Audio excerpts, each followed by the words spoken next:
One of the most abusive and traumatic aspects of sexual abuse, group abuse, traumatic abuse, or in this case, abuse under the influence of psychedelics, is the fact that our culture, our cult, fails to prepare us in any way for what is actually a fairly common occurrence.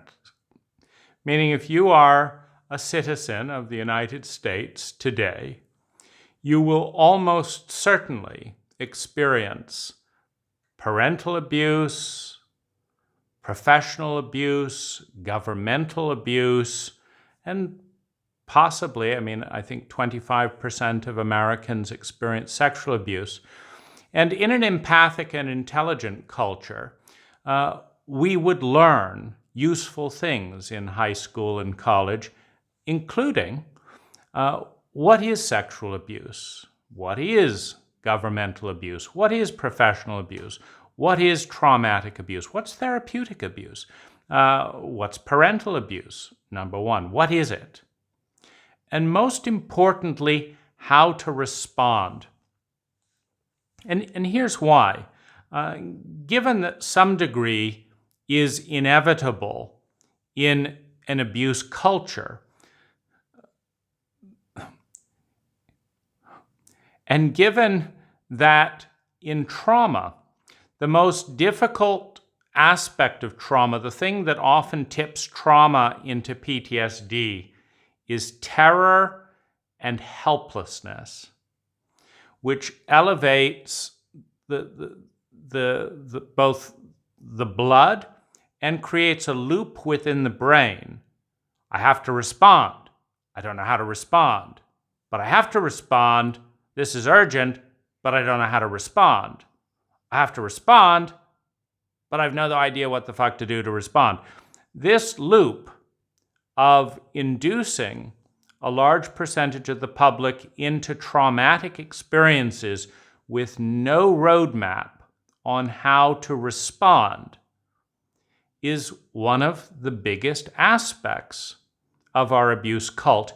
And it is very present within the Human Awareness Institute, as I discovered with the first 3 lover experiences in my first high, level 1, level 2, and level 3, in each case in which I experienced traumatic abuse and had no idea how to respond. If you're going to escalate proximity and amplitude through sexuality, proximity and amplitude of energy exchange, you've got to acknowledge the statistical probability of trauma within the community, which is significant, and prepare people on how to respond. If you're going to be abused by a facilitator, you need to know that much more about how to respond. And this is an area that our culture, including the Human Awareness Institute, falls flat on its face, and in a rather cowardly way. Because what our culture does is it shames people who have the misfortune of being caught in its traps. So the culture sets up a whole variety of traps, beginning with we're going to let any parent in the world have children. Now, we could do a little bit of research. We could ask the parents to take a survey. Were you sexually abused? By how many people in your family? Okay. And how about you? Were you sexually abused? How many people in your family? Did it get cleaned up and resolved? I see. So you've both been sexually abused and have no idea how to deal with it. I see. Well, the data shows that one of you, is going to abuse your child. And at the very least, that if they get abused, that you're going to react inappropriately. And we're very good at abusing people. We abuse about 25% of our citizens. And so this is a disaster for your child. Do you want to consider not having a child just yet, how about taking a course on healing trauma and sexual abuse in the family system before taking charge of a 2-pound infant in a state of complete helplessness and innocence? Does that sound like a good idea to you? Now, we've only been talking with our prospective parents for what, 5 minutes? But this is, of course, far too much work, far too much effort to save an infant from a decade of therapy or whatever. 5 minutes of prevention, a decade of therapy. It's just too much trouble. Because the underlying message in an abuse cult is you don't matter. You don't count. Your pain, your trauma, it's not a big deal to us because we're dissociated. We are sociopathic. We're not thinking about you. We're thinking about ourselves. 5 minutes of our time, 10 years of your time. $2 of our time, $10,000, $20,000, $100,000 in therapy of your time. It's sociopathic. That being said, and having lived through this and noticing that this indeed is one of the most terrifying things, and it's amplified in a situation of professional incompetence and professional negligence, including illegal behavior, because no rational person who understands anything about human patterns, and particularly in my case, having experienced sexual abuse from Peter Sandhill over a decade, in every one-on-one work with Peter Sandhill over a decade, he has been sexually abusive. And called it love, which is, I would call it insane abusive, because that's just one more layer that you have to deprogram. First, you have to say, no, that's not love, that's abuse. Then you have to decide, what do you do when your therapist abuses you? Do you go to another therapist to repair the abuse of the first therapist? Do you avoid therapists like the plague? What do you do? And of course, there's no answer. And this is incredibly isolating, and that isolation is amplified by the fact that in our cult, we shame the victim. Now, we shame the perpetrators that get caught, sure, but we shame the victim. And I'm convinced that it is this shame that leads so many grown-ups, I won't call them adults, because adults aren't run, or grown-ups are not run by their fears and their shames. There's a big demarcation between just having a grown-up body and actually being an adult.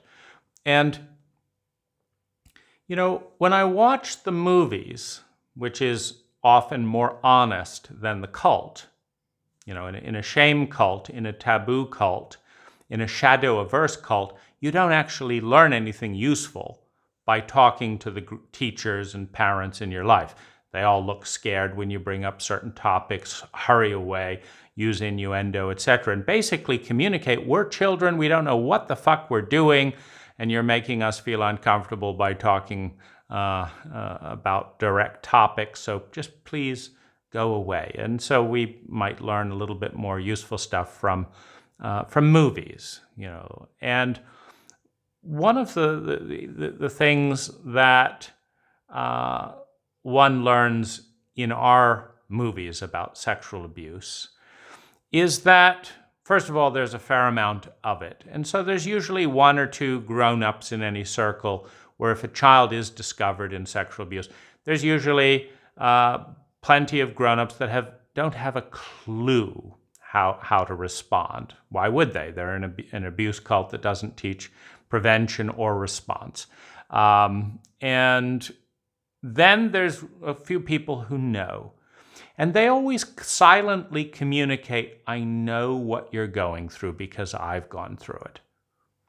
And this is kind of the best you can expect is a bonding with fellow abuse survivors who just know, because without saying a word, they communicate. They know what you're feeling because they went through it or something like that.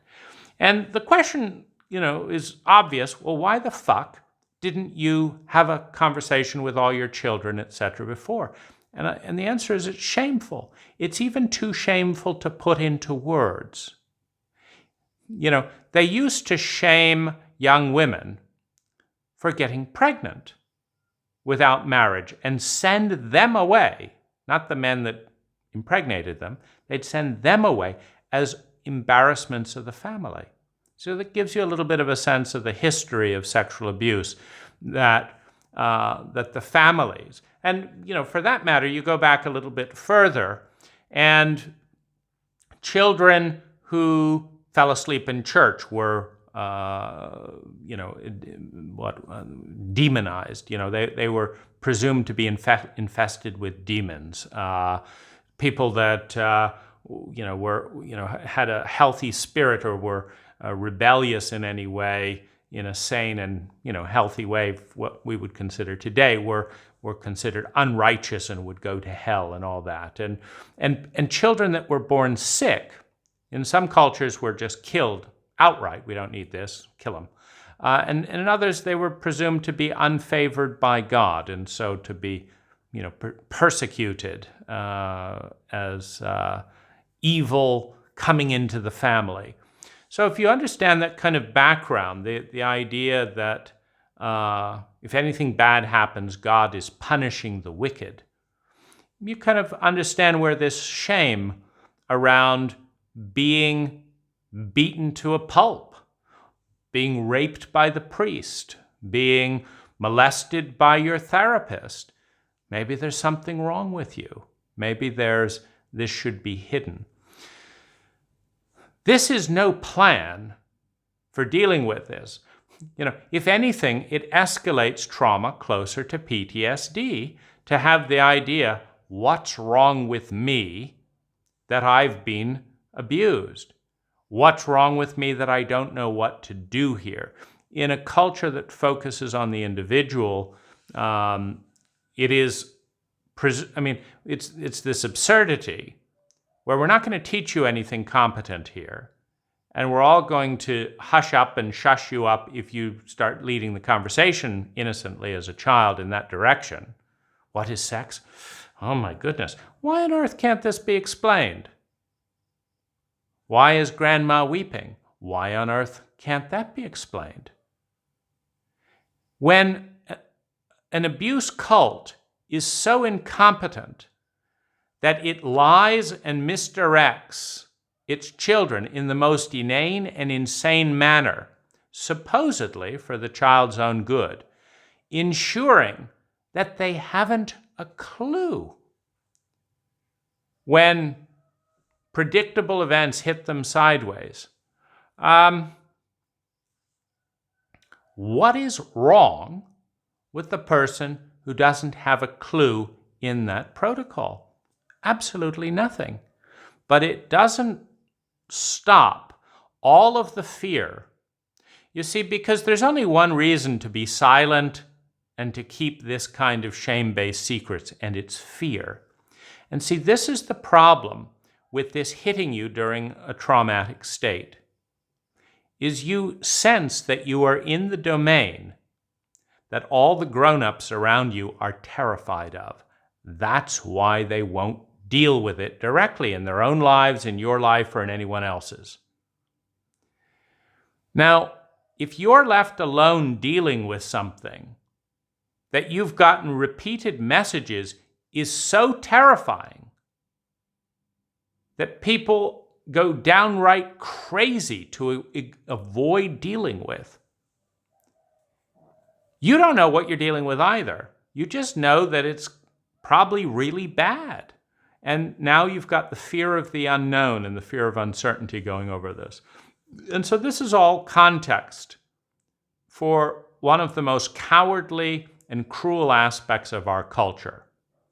We statistically set one another up for high doses of abuse. 1 in 7 Americans is a substance addict. Substance addiction correlates directly to chronic trauma and pain that doesn't get dealt with. And those are just the substance addictions.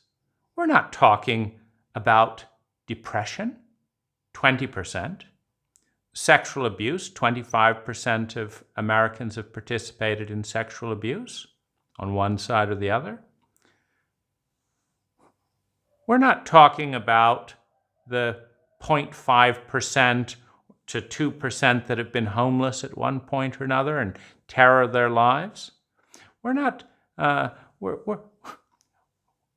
even dealing with the chronic obsession with busyness, the terror of falling asleep and being alone with oneself.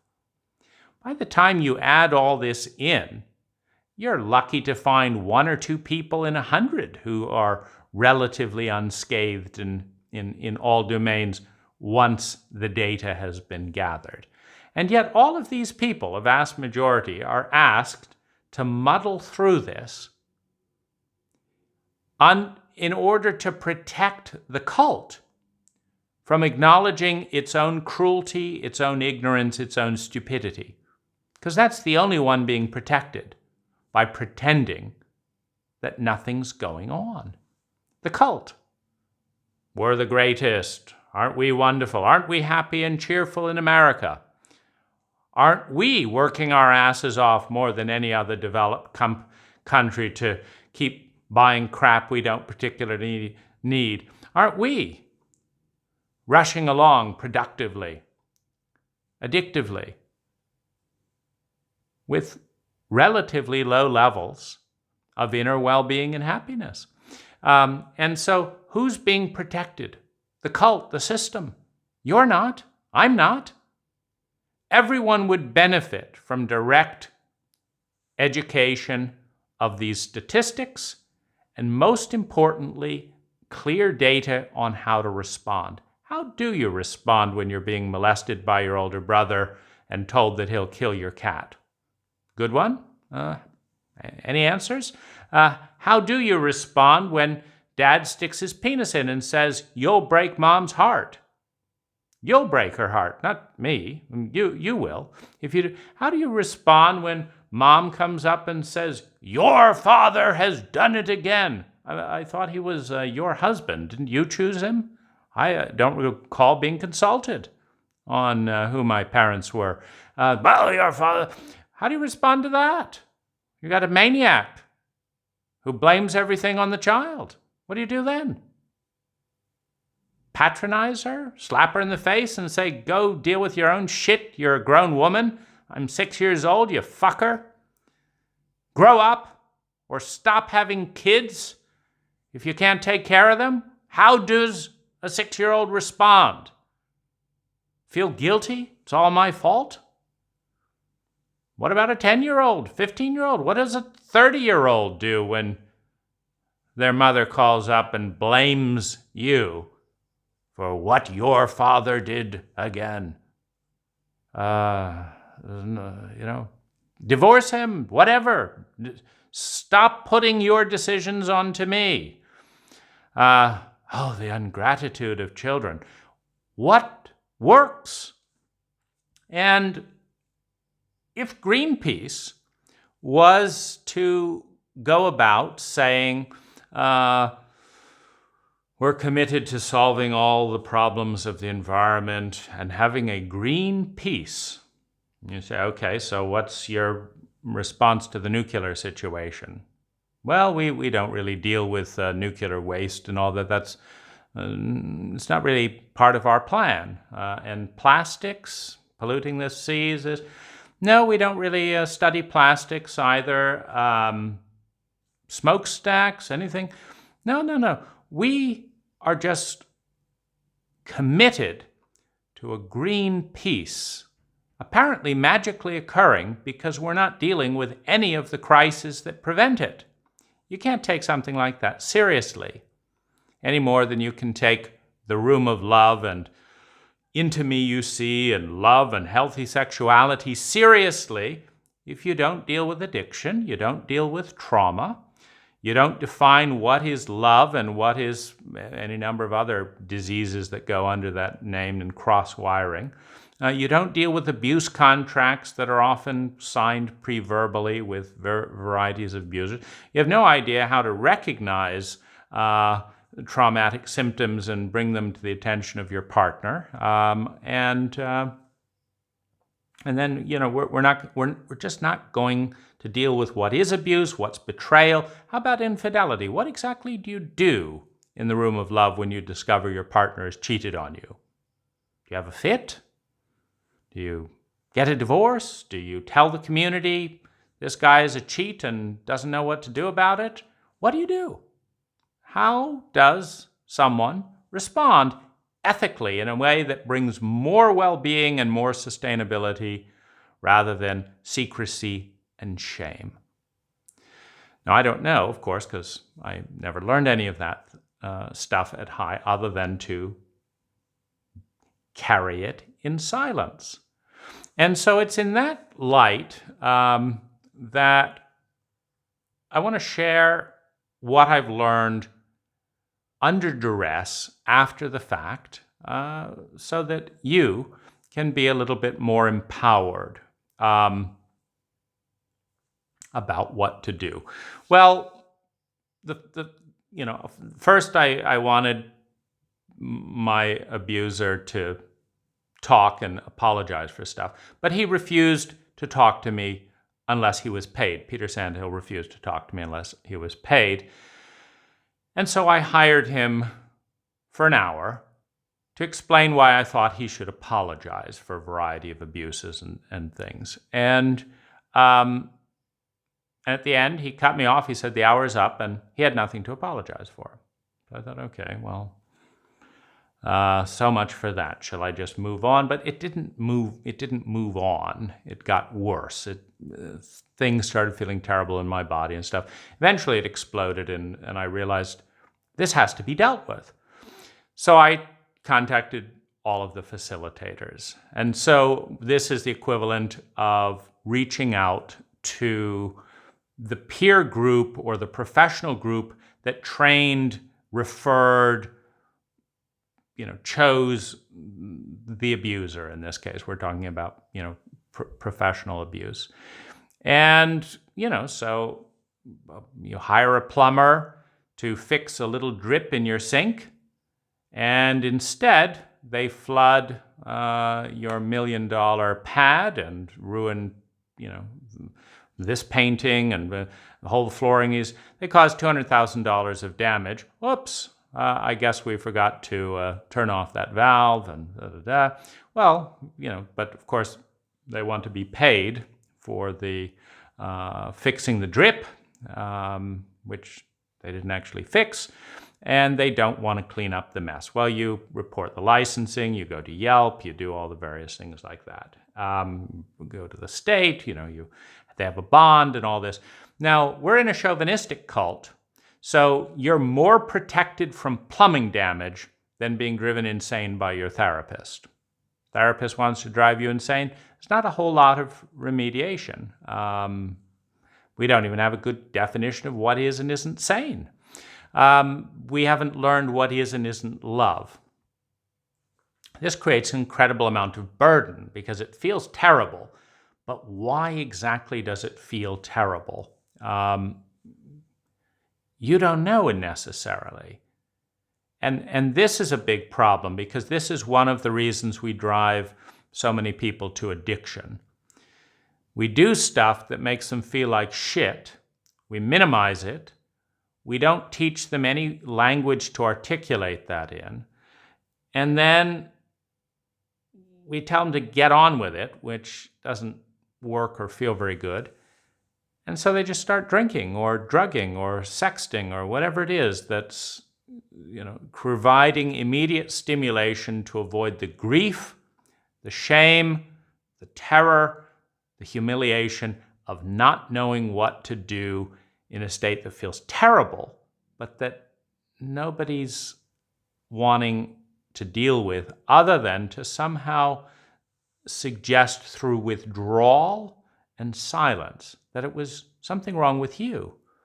And you could at least have the decency not to talk about it, since none of us know how to deal with it either, and you're making us look bad by bringing it up. Let's just not invite them to the party. Now, this isolation diminishes, we all have human needs, survival, security, love, and belonging. This isolation and shame destroys love and belonging, which deteriorates survival and security, which are buoyed up nicely by love and belonging. And so you're actually increasing the messages that you're in traumatic terrain at the very time you need the most support. And so anyway, I went to High. High said it wasn't a high issue. And in fact, to demonstrate how much it wasn't a high issue, the sexual abuse survivor who notified every facilitator that they wanted to be heard and they wanted to be supported and held in that space was the only one not invited to the meeting. And so this is obviously 180 against what should be happening. What should be happening is survey reports going out by the Human Awareness Institute saying, we trained, chose, and recommended all these guys. How's it working out? Do you feel safe? Did you feel sexually predated at any point? These are the facilitator agreements. Did they honor them? In your feedback, we would like to know objectively, and you will be treated with respect, and this will greatly benefit our community. Thank you so much. But of course, that's not happening. And then when people volunteer information, they're shut out and rejected, the opposite of what should be happening. So what do you do when your community and all this is so how do you protest that? Well, I wrote a lengthy document, about 10, 20 pages, outlining the list of abuses by Peter Sandhill and why it was wrong for High to pretend this was not a high issue. But what if people just don't want to talk about it? I also suggested that to Anne Watts, my primary therapist, that the community needed to know. But what if you do when you desperately need support, and the people you need for support at that time are much more committed to secrecy than they are to what you need or what should be done there? That's a difficult one, and it should not happen, which means the consequences for abusing someone in that situation need to be incredibly high, because it's an incredibly vulnerable point, just like under the influence of psychedelics is. And so I carried on a running argument with the facilitators for a time. I was in no condition to fight, and I was grief-stricken and becoming exhausted and more grief-stricken, so this became a problem. But I kept communicating what should happen, and very slowly the facilitators, first Anne didn't believe me what Peter had done, so I played her a 10-hour recording. Well, then she said, oh gosh, that doesn't sound good. But she didn't do the right thing and let the community know there was a facilitator on the loose that wasn't keeping their facilitator agreements, that was escalating sexual relationships while being paid and not cleaning up their mess. No, she covered for her student and abuser and became, a collaborator. Very disheartening, very unsettling, because one realizes that, just like every child realizes when the truth becomes a threat to one of the parents, you're playing with fire because the people you depend on to survive for your support, and when you're in trauma, you're in a regressed, very small state. So this is a very, very delicate situation. It's terrifying for children. It was terrifying going through it as a regressed child with, all the people that were gatekeepers to my love and belonging, my primary sources of that, which, tied in with my health as that began deteriorating, etc. So the question is, how do you deal with a completely incompetent organization that is willing to violate the law, ethics, and all that, and abuse you? And so here are some of the various steps and legal aspects around this. And so I kind of call this a citizen's guide to kind of protesting and responding and making the community safer by addressing sexual abuse and professional negligence and abuse in the community. There's a couple of things. So the first thing is, and we have to distinguish between kind of protest things and healing things. When you're in trauma and in grief, with a broken heart, incredible levels of shame and loneliness, etc., there's tensions. And so I knew that the U.S. legal environment was profoundly sociopathic for someone in my state, which makes it somewhat abusive when that's really the last resort. Because if your therapist doesn't want to respond, and then at no point are you given support. Because what should be happening is the data should be gathered, and if a professional has ever abused you in any way to a degree that you're traumatized, you should be given a complete refund for the work, asked how can we help, and a professional trauma therapist that has no conflict of interest needs to be brought in, and it needs to be communicated. You matter. You did nothing wrong. We're very sorry. And how can we help? And we're going to see that you get back on your feet, that you understand the situation so you can protect yourself from future abuse. We're going to learn what we can. We're going to notify the public. Don't worry about it. We'll take care of that. Just focus on yourself. Get better. With all of our good wishes, here are a list of good trauma therapists. We will cover all costs. Let us know when you're ready if you want any more communication. If not, we understand. Do what's good for you. Here's some books, and we're here to help. That will, in some cases, clear up the thing. I just needed to hear that. I just needed to know I wasn't crazy and that people will be safe. I don't want a trauma therapist right now, or I just want someone to cry with me for a bit. It's just so painful to be in this, endless loop of trying to get better here and having it get worse and this, and it's just so painful. And I want to be heard, and I want to be included, and I want my community to know what's going on. I don't want to have to tell them. I'd like some support right now. That's what I'd like. So this is what should be happening. In any ethical organization, that's pretty good response. In a therapeutic, a healing, a school about relationship, that or better is essential. And it is an absolute travesty that the abuse happens in the first place. It's the same kind of domain as, we're the embodiment of God, and then 5% of Catholic priests are pedophilic, who shame and blame the victims and pay off the families with non-disclosure things and cover it up at the Vatican. And this is the word of God? It's that kind of schizophrenia where, you want the best relationship protocols, and you definitely do not want to be abused in any way by your therapist. So, it boiled down, it got worse and worse, and so I made a point. I wanted an apology, and turned out the facilitators. Peter was willing to apologize, never occurred to him to refund the money or offer support or whatever. The others didn't want to apologize. And so what do you do? Well, there's a couple of different steps that you can do. First of all, every nonprofit has a permit from the IRS and from the state in which they operate.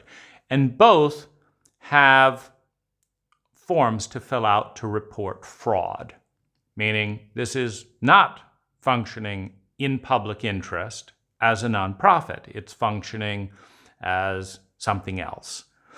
And the criteria to get tax exemption for a 501c3, and both with the IRS and the state, are that you're acting in public interest as a nonprofit. So we are a very corrupt cult, and so it is presumed that this will be abused, meaning that either it won't operate as a nonprofit, that'll be done for profit, or it won't be in public interest. And so in order to qualify for the nonprofit, you have to appoint an independent board of directors whose primary role is to vote for the public interest and to fire anyone that's violating the public interest mission, to train, fire, pick, set guidelines. And in a competent organization, boards of directors are chosen by people who know a tremendous amount in the field and are independent and are well respected. In incompetent corporations that are running scams or various things like that, people are appointed based on who will back up the people in power, friends, all that kind of thing. And naturally, if you're running a nonprofit and you're applying for the nonprofit because you want the tax credit, nobody wants a board of directors telling them what to do, particularly if they're egotistical, unless they're really mission-based. If you're really mission-based, your board is more important than your employees. For example, Google took a significant lower valuation to get John Doerr on the board because they wanted someone with that caliber of business experience. Because when you're on the board, you're playing an advisory role as well as having the authority to vote on firing and hiring and all that. And so investors, as well as the public, have a lot of confidence in certain board of directors, and it's a very valuable thing.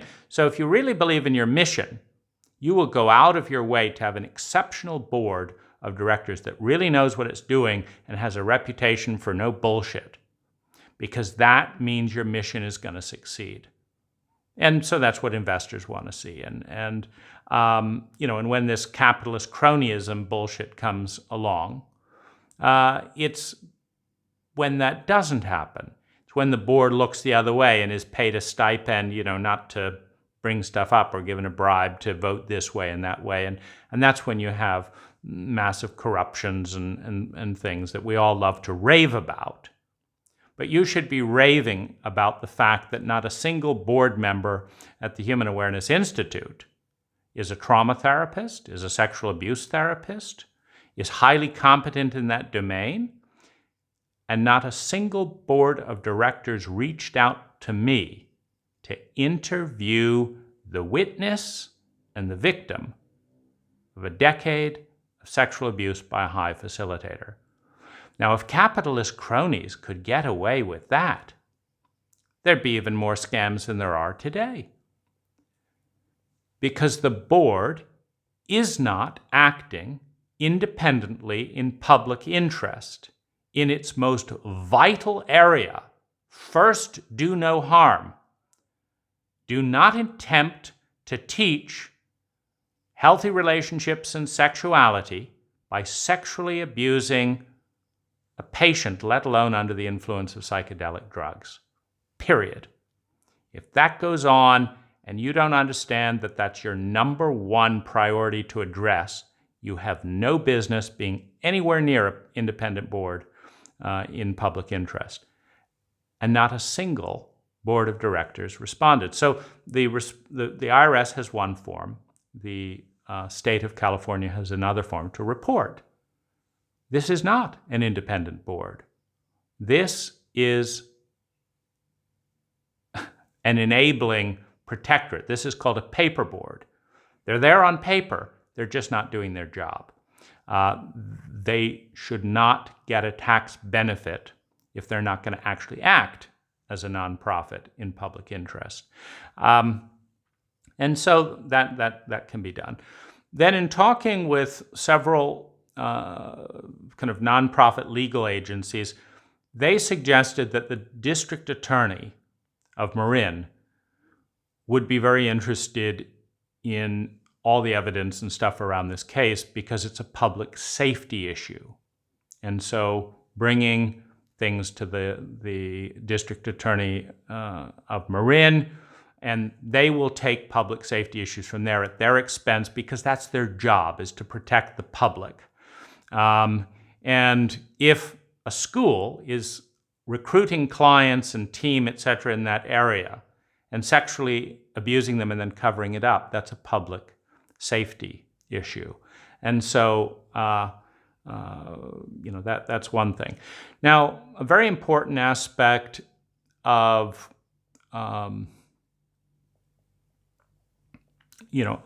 gathering data, whatever, came about in this case rather by accident. I'd read that after psychedelic trips, you sometimes don't have a good memory and record and stuff, and so you should always record them. And so with Peter's full knowledge, I'm recording the session so I can, work with this. So there's a 10-hour session, and the session was a bit longer, but the recording limit was 10 hours, and so that was there. And then all the emails and stuff. These are professional emails in a professional relationship, meaning I didn't have social relationships with the facilitators. I hired 4 facilitators, and I engaged with facilitators at workshops, but this was a professional container. I never interacted with facilitators outside of a container involving money. And so this is a professional relationship. And you have a right to records and recordings, etc., of your professional interactions. And they are in a role of public figures. And so this separates things. And it's also an interesting, side note, because I'd strongly asked Peter Sandhill repeatedly to stop charging me for what became a love affair. And he refused.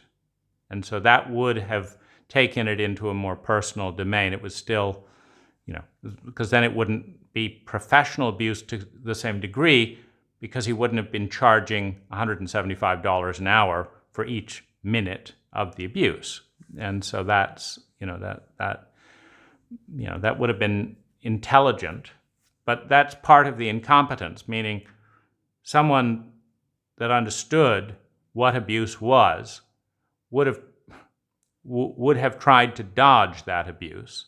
Instead, Peter Sandhill tried to convince me repeatedly that this was his job, and so he had to pay. He had to charge for it, whatever happened.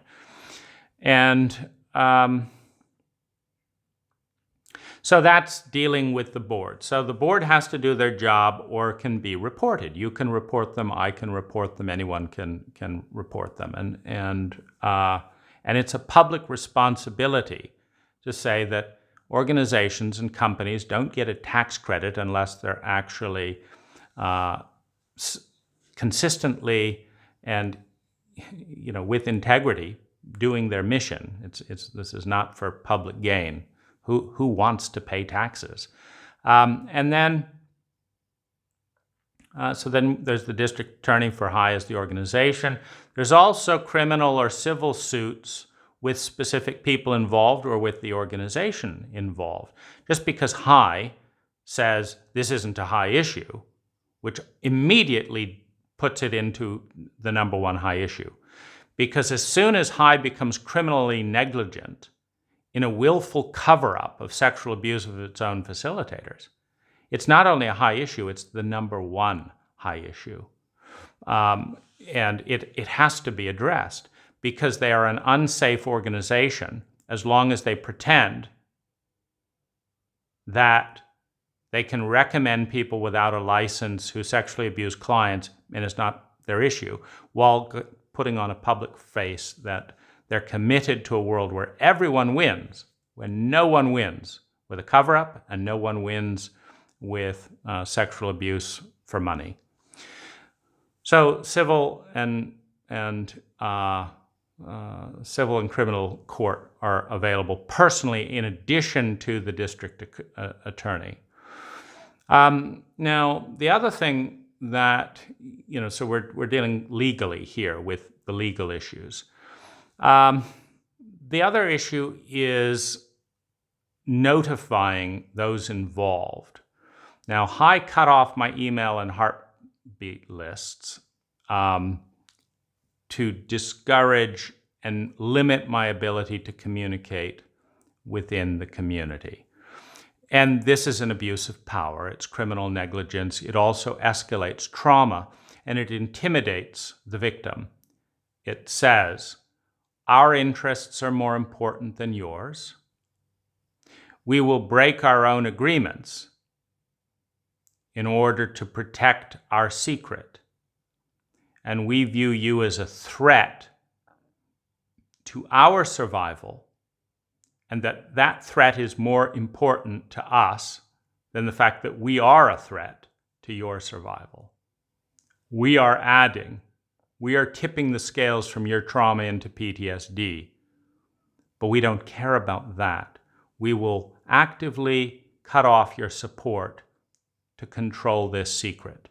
And, this is normal intimidation tactics when someone is in a fear, place. How do you respond to that? Well, in this case, I published to all the team in all my 30 workshops and everyone who had attended my workshops and got the word out that way. I also went to a support group, only to be lectured that it was not appropriate to talk about Peter Sandhill's sexual abuse when Peter Sandhill wasn't there. See, that's a little bit... See, when the emails cut off, the only way to get support was at a support group. But apparently at High, and this goes back to the mistraining of the support group leaders, Laura Willing. Is it Laura Willing? I think so. Anyway, East Bay support team leader. She was more concerned about the fact that she was surprised than at getting any support for a sexual abuse survivor by a High facilitator. That is massively off base. But why would it be anything different when none of the team receives trauma support, sexual abuse training, or anything relevant to the issue? So you have a double abuse. First, the abuse in foisting untrained facilitators on the client, then abusing the client, then denying the abuse, pushing the client towards other untrained team members in the community who then deepen the abuse. And the core abuse is the message, you don't matter, we matter. You're not valuable enough to receive understanding, empathy, or aid. We matter. You're not valuable enough to spend money on. The time that we spend with you will be conditional on secrecy. Our primary interest is controlling the narrative for our survival. You don't matter. This is a very deep wound to someone in a very open place, which is induced with the promise of love and therapeutic support, and is amplified by psychedelics, and it is amplified by a regressed state, which occurs when childhood abuse is reenacted by another authority figure. So how do you deal with that? Well, I didn't go back to support groups, obviously, but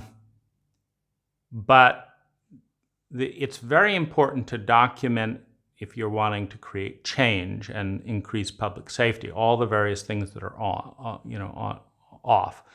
So I bought a domain, and this is something you can know. Whoever is abusing you, and I'm focusing more on professional abuse because, frankly, if you're an American, just expect that if you don't have any traumatic and abuse literacy, meaning if you haven't spent at least 6 hours studying the issue, the amount of abuse and abusers that America foists on its people means that you're going to encounter people who have been abused and who have become abusers, whether you want to or not. And if you don't know what you're doing, you will find yourself allowing some degree of that abuse to come on to you. Abuse is viral by nature. It goes out until a force equal or greater encounters it and puts up a system, says, no, we're going to push that pattern back. We're going to teach you how you're abusing and stuff, and we're going to go back and take it further and deal with the abuse that was done to you that masked that up, and we're going to actually heal this disease as opposed to just passing it on to the most vulnerable and innocent people in our culture. And so that's unfortunately left to the individual. So take the 10 hours or so it takes to learn about this. I've spent about 1,000, and that's a pretty decent education in the in the terrain.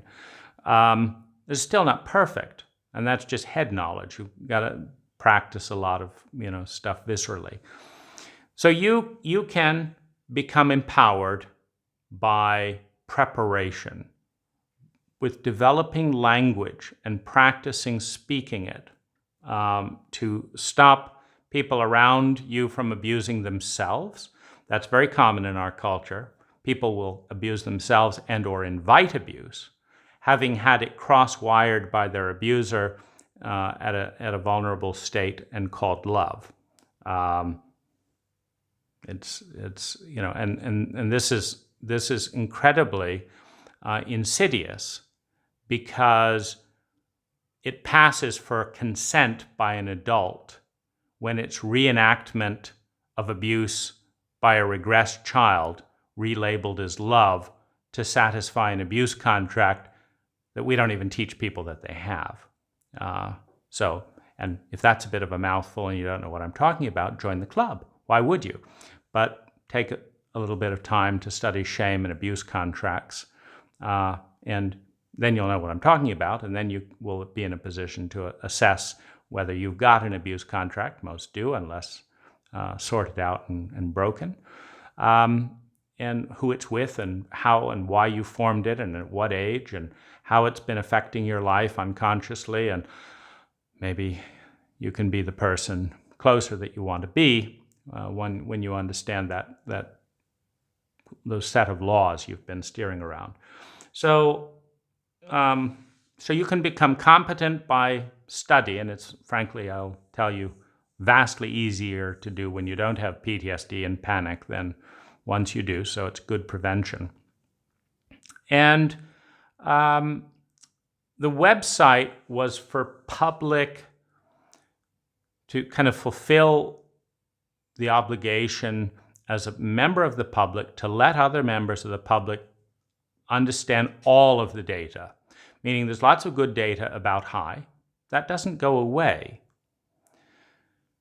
But when producing a service or a product, one is ethically bound to share the full picture, all of the data, the positive and the negative, and then the person is able to make an informed choice about whether they want to pay the money and take the risk to, do the exchange.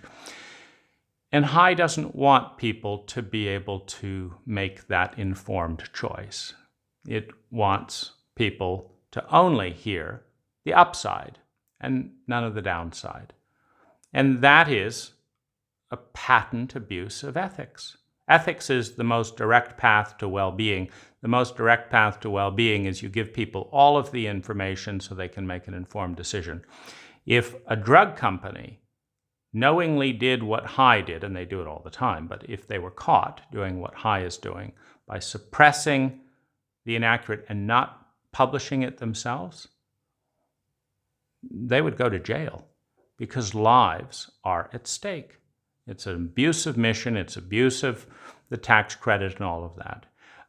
And so you can buy a domain of any professional around you. I bought the domain humanawarenessinstitute.org so that people typing and searching under the Human Awareness Institute would have a chance to learn from me what they could not count on their board or the facilitators to learn.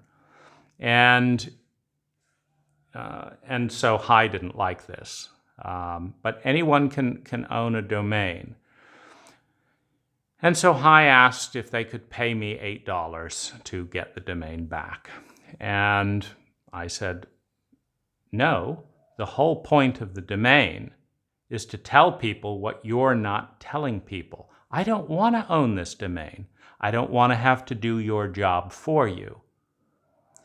Nor do I want it on my conscience that I stayed silent, understanding that in the most sensitive and vulnerable areas of therapy, you don't know what you're doing, at least with me. That's part of the data. So Hi sued to try and get the domain. And of course, they lost the lawsuit. And what the parameters around the lawsuit were, was I using it for profit? No. I have zero interest in making money around any of this. And secondly, well, I think that was the big thing. Was I kind of pretending to be them? And no, I have a big disclaimer, this is not Hi, et cetera, et cetera. And so they lost the lawsuit. And it's worth noting, and I noted it very clearly. I said, this is interesting.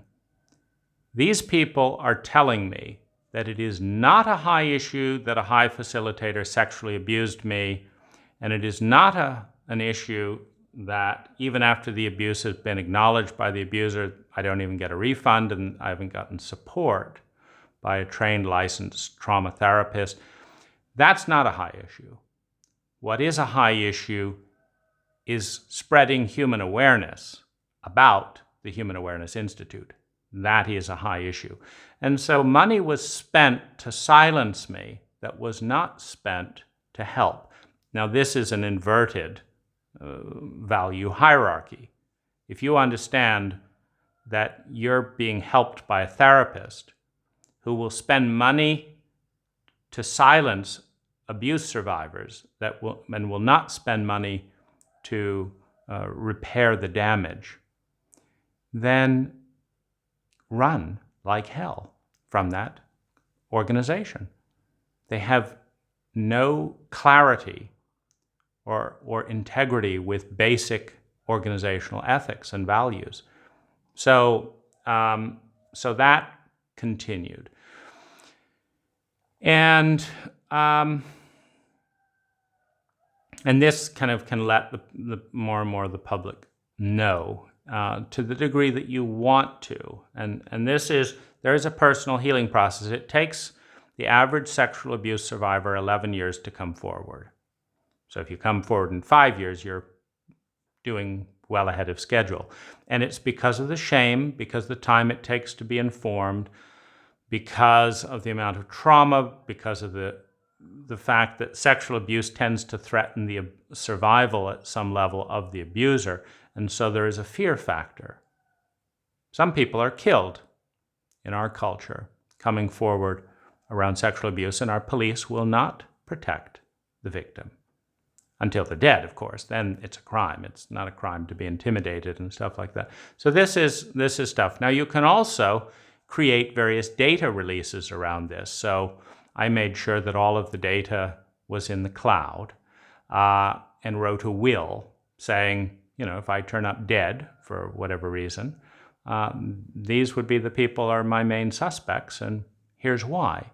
And that discourages that particular kind of intimidation. So that's within your toolbox. A will, putting everything in the cloud, that is evidence related. And also you can take steps, as I did with my assistants, to see that things actually amplify and become bigger, press releases and all that, if one comes under attack. Information that is factually based creates a better culture. The more people who have access to all of the data, the better decisions get made. Anyone who is fighting in a professional relationship for secrecy and silence is less trustworthy. They may have their reasons, their own agendas. It's just not in public interest. And so that's, just something to be aware of. The more you find yourself being steered towards silence, this is also very important to understand around abuse dynamics. Isolation makes it almost impossible to heal trauma because you need a sense of love and belonging to feel safe. And how can your sense of love and belonging be real if it's based on secrecy and lies? It can't. It isn't. And so there's that sense, am I really loved? Would I be loved if this were known? The only way to find that out is to make it known. So you have that option. So publishing the information, getting it on the cloud, making sure it'll continue in the event of death, bringing it to the district attorney, filming things and turning it into a documentary is another thing that discourages abuse. Meaning it is my expectation that unless the facilitators or board members lose control and become traumatically reactive, that they will be far more measured, careful, and politically correct, understanding that this will be used as evidence against them and understanding that this is part of a documentary than they would have if this was a closed-door bully dynamic where I'm alone with no recording devices, etc., and they're just trying to push their agenda on me, whatever that agenda happens to be. And so recording everything, and in the state of California, you have to announce that you're recording everything. And so you just announce, just so you know, from this point forward, everything will be documented, and it may be used in evidence. It will be used publicly, and putting it out there is a very important kind of thing. So, and then the other thing that you can do is reach out to the community and gather statistical information. And I've also done this. And a final thing that you can do is you can clarify in your mind what your goal is. And my goal is whatever protects public safety and then brings within that context as much well-being as possible. That's the goal for myself and for others. So I've never had, and probably never will have, a goal that my number one goal is to shut High down or get Peter Sandhill arrested or something like that. Because, that's a strategy. The goal is public safety. The goal is that people in roles of authority and professional roles do their job well and don't cause harm, and know what is necessary in order to do that.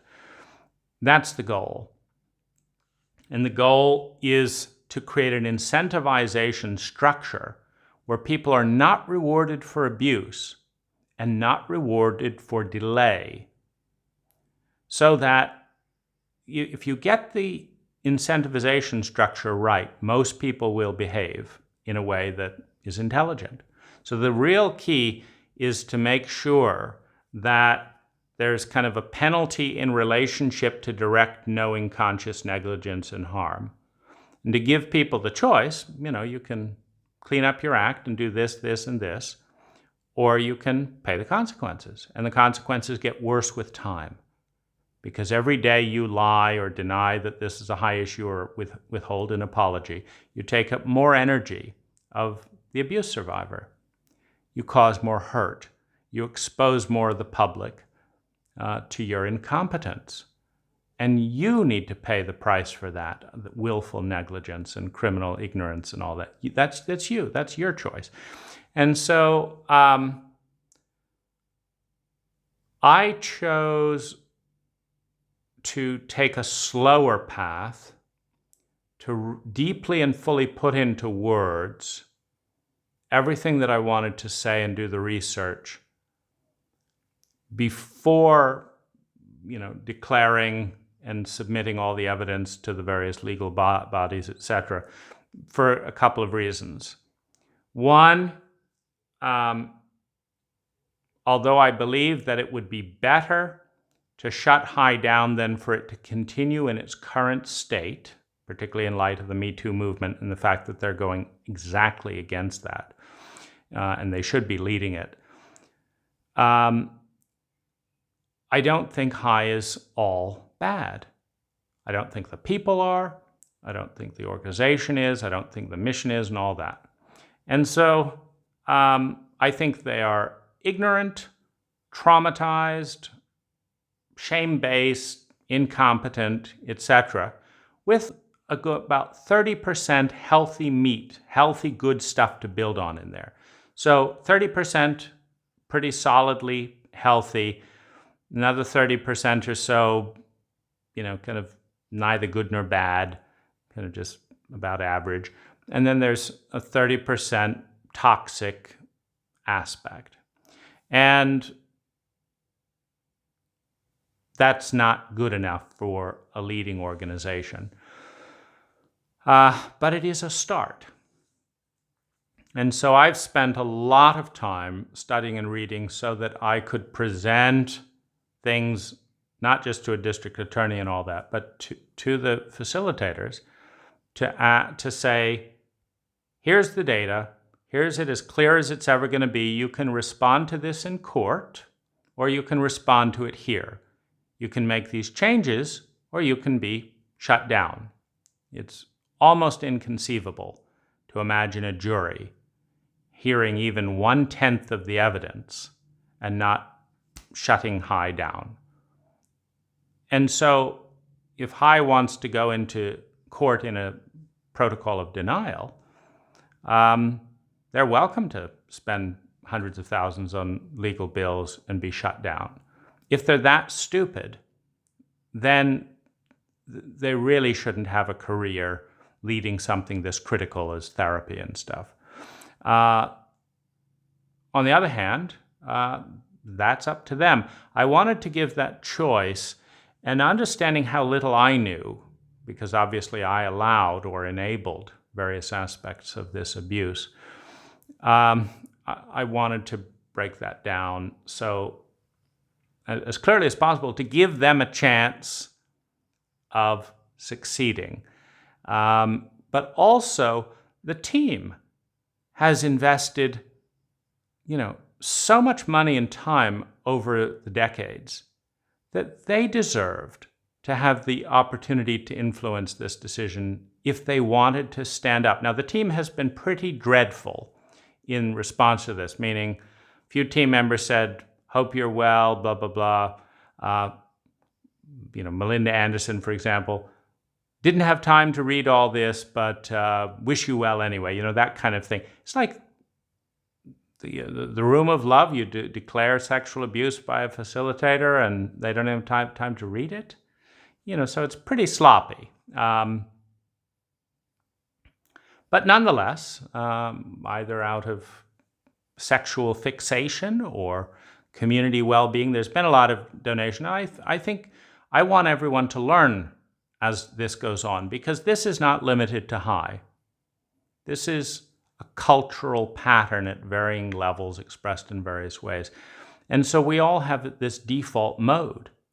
This is within each of us at some level, and it needs to be made conscious if we're to transform our own lives or be part of a healthy organization or know how to combat abuses of power at all different levels. So I've chosen to do this approach and to give a series of very clear choices, and to do it in web format because it's very easy, intentionally or otherwise, to be traumatized or bullied when you have one person at odds with the survival needs of 20 or 30 people. But a questionnaire that's form-based and all that mitigates some of that. And then, when they understand that every single thing they do, like when they sued me, it didn't shut the website down. I just bought 6 more domains for $12. So now there's more attention about the abuse because that was an abuse.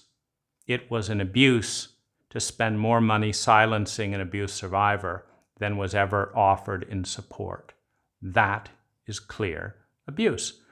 And you don't need to be sued while in a state of PTSD, grief, and trauma that hasn't been repaired by a negligent group. It's just one more thing you don't need to deal with. And so that principle of escalating awareness to the issue to the degree that abuses take place is another thing. And then press releases are a final thing, which I haven't gotten into at all, but they're always there. Like my view is that High is in an incredibly fragile position by outright going against therapeutic advice, the law, their own agreements, their mission statement, and public sentiment. So they have violated 5 key segments of law and principle. Well, the more attention that comes to those positions, the more they crumble. It's as simple as that. If you choose to take your stand on a position that no one but a moron would defend, you will be left alone with morons who can't usually afford services because they're morons. So how do you win? How does anyone win? The morons don't win, nor does High, nor does anyone else. And so my approach is to escalate this, as I say, to give some chance of success. The facilitators are always a choice to do a 180 and actually own stuff. But to take it as far as is needed in a principle that the more you abuse a sexual abuse survivor, the more attention by an order of magnitude will be brought to the issue. And so that can easily jump up, and then you can do SEO, search engine optimization, to see that more traffic, goes to the spread around the abuse. Press releases, the more absurd things get, press releases become relevant. See, the more dumb they behave on a press, when engaging with the press, that if they're, you have to understand that it's my opinion that the facilitators have lost focus of their mission because they're afraid of their own salaries and reputations and things like that. And they don't believe that they can survive the truth, so they're trying to cover it up. Well, a little bit of press attention does a lot to suggest that maybe things should be dealt with. And then, finally, you don't have to. Abusers usually have a primary goal of a non-disclosure statement. Don't sign one. Don't agree to one. The more they're interested in non-disclosure, send more press releases, I think is a good strategy. Because if they are in a leadership position, they should be proud and thoughtful about every action. The only thing they want to suppress from the press is actions that they are embarrassed about because they are cruel, petty, and cowardly actions. So the more cruel and petty and cowardly actions you display, let's give them some more attention. Leadership roles dry up in that environment. and that's good. Everyone wins when competent people play a role, and everyone wins when incompetent behavior in leaders are challenged. If they resign, then new people that are more competent can take their place. If they clean up their act, then so much the better. If they take responsibility for their abuses and help fix the problems they caused, so much the better. Everyone wins when we each take responsibility for not allowing abusive practices to be embodied by professionals, particularly when it's the antithesis of the mission and the organization, etc. So here's your guide, and you can join me by writing to the facilitators, by writing your stories, by filling out the questionnaire, by submitting to the state, by articulating what you'd like to see, by most of all, making it your personal responsibility to read all the books that this cult will never recommend to you, but that once you read, you can be in a position to intervene if you see someone being abused or inviting you to abuse them. You can say, oh, you just invited me to abuse you like this. Have you read this book and this book? Aha. Well, typically someone like yourself had a history like this, and it's not good for you, and it's not good for the people you invite to abuse you. So here's how you sort that out and take responsibility. This is an incredibly empowering journey.